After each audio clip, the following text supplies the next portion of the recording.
বছরের শুরুতে এমন শীত আর এমন পরিমাণের কুয়াশা পড়বে এটা হয়তো কেউ ভাবতেও পারেনি। বাহিরের অবস্থা দেখলে তো আর বাইরে যেতে ইচ্ছা করে না। সো হ্যালো এভরিওয়ান, আসসালামু আলাইকুম। সবাই কেমন আছেন? আলহামদুলিল্লাহ, আমরা তো এই শীতের মধ্যে তারপরও মোটামুটি ভালোই আছি। দেখতে পাচ্ছেন সকাল সকাল নাস্তা তৈরি করছি, আর আজকে সারা দিনের একদম ব্যস্ততম সময়টা আপনাদের সাথে শেয়ার করব। আশা করছি সবাই আমার সাথে থাকবেন আর ফুল ভিডিওটা দেখবেন। তো এই যে ছেলেকে রেডি করছিলাম সকাল সকাল, একদম আমি উঠেছি 5:30টায়। তো উঠে নামাজ পড়ে ছেলের জন্য নাস্তা তৈরি করে ওদের রেডি করিয়ে তো এই যে বের হয়ে গেলাম। এখন বাজে প্রায় 7:30। তো 8:30টার আগে ছেলের মাদ্রাসার সামনে আমাকে থাকতে হবে। তো এই যে বিশাল এক জ্যাম লেগে গিয়েছিল, তো ওই জ্যাম পার করে এখন আমরা এসে পড়লাম, প্রায় এলাকার কাছাকাছি এসে পড়েছি। আর কেউ মনে করবেন না যে আমি মানে রাস্তা পার হওয়ার সময় মোবাইলে ভিডিও করি। আসলে আমি আজকে মানে ফুল একদম সকাল থেকে রাত পর্যন্ত আমার মানে ব্যস্ততম এই দিনটা আমি আসলে ক্যামেরা বন্দি করেছিলাম। এর জন্য রাস্তা পার হওয়ার সময়টাও ভিডিও করেছি।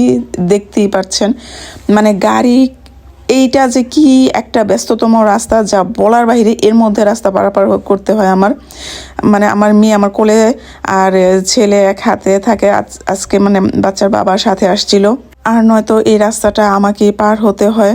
কি যে একটা ভয় আর আতঙ্কে থাকে, আর কিভাবে যে পার হয়ে আমি জানি না। সাথে আবার ব্যাগ থাকে, বাচ্চার ব্যাগ, আমার ব্যাগ।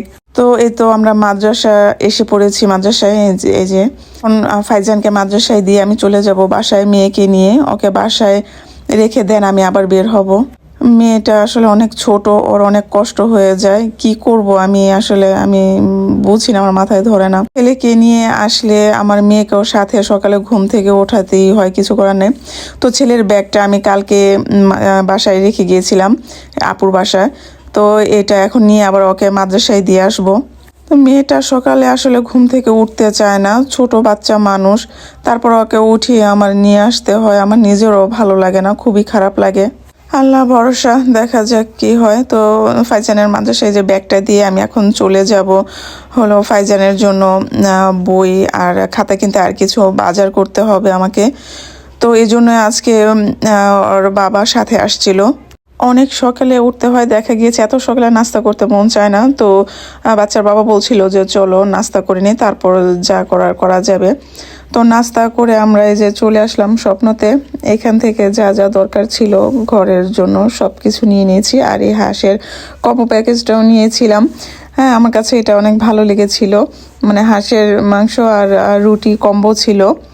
তো এটা নিয়েছি। আর এখানে অনেক সুন্দর সুন্দর মানে ফ্রেশ হাঁসও দেখেছিলাম, তা মানে একদম ফ্রেশ বাছাই করা মাছও ছিল ভালোই।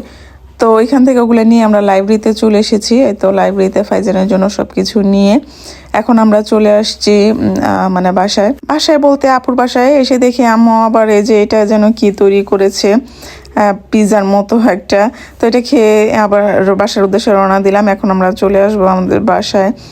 তো এই তো রাস্তা পার হচ্ছিলাম। এই রাস্তাগুলো পার হওয়া যে কি যে রিস্কি, আমি যে কিভাবে যাতায়াত করি আল্লাহ বিনা কেউ জানে না। তো এই যে বাসায় এসে পড়লাম। এখন এসে এগুলো সব আমাকে আবার গুছিয়ে রাখতে হবে, দেন রান্না করতে হবে দুপুরের। এই তো দুপুরের রান্না মানে বসিয়ে দিয়েছিলাম, অলরেডি কমপ্লিট। মাংসটা মানে রাতে রান্না করব কালকের জন্য। আর মানে আমি আগের দিন রাতের বেলা রান্না করে রাখি, কারণ আমার অনেক সকালে বের হতে হয়। এগুলো করতে করতে সন্ধ্যা হয়ে গিয়েছিল। ছেলেকে নাস্তা খাওয়ালাম, আমিও খেলাম। এগুলো শেষ করে এখন রাতের জন্য রান্না বসিয়ে দিব। আজকের ভিডিও এই পর্যন্তই। কেমন লাগলো জানাবেন। আসসালামু আলাইকুম।